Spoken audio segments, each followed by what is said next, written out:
Welcome to A View from the Floor here at the New York Stock Exchange. I am joined by Jason Katz, Senior Portfolio Manager and Managing Director at UBS. It's always great to see you. Markets seem to be in a show me type of approach mode nowadays. What can actually change that, Jason? Yeah, I will tell you, Michelle, it's proven guilty before proven innocent. It's a walk the walk market.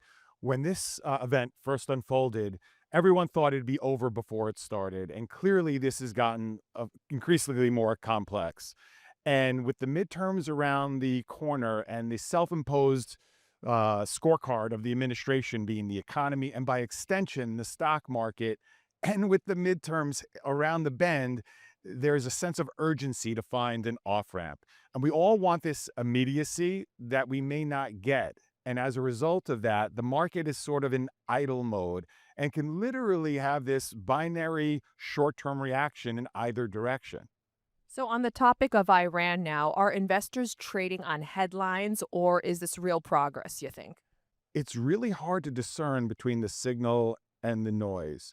Really, what it boils down to is the price of oil, which boils down to Karg Island, it boils down to the Straits of Hormuz. So it's your direct correlation between the two. But with self imposed deadlines like we saw this weekend, and now what we're seeing come toward the latter part of this week, I do think we're going to get clarity if this is moving in the right direction. And my sense is because there's such defensive positioning.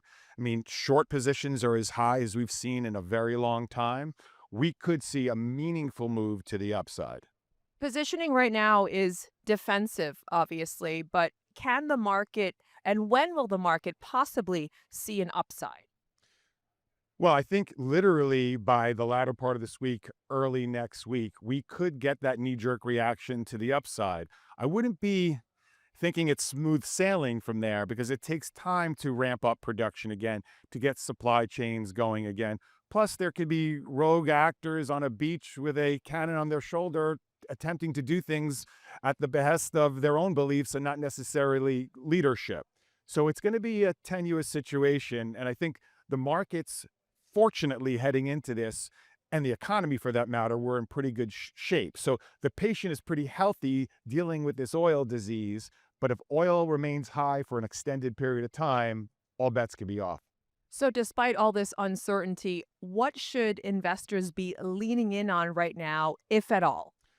Well, gold. Before we go there, sometimes the best trade is no trade.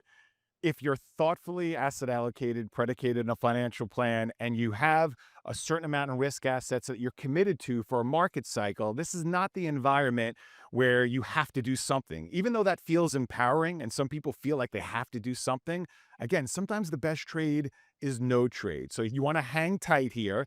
And if you want to get a little bit aggressive, get defensive. In other words, gold. Gold's off 20 some odd percent from the high. It got memeified. It became a momentum trade. The Bitcoin crowd pivoted to a new asset class. I do think it will now recapture its attributes of being a safe haven and being a hedge against inflation. Inflation is going to be stickier for longer, even if we get this situation resolved. So I think now is a great re-entry point for those that miss gold in the first run. Jason, always great to hear your insights. Thank you. And thank you, the audience, for watching Asset TV. I'm Michelle Yu. We'll see you next time.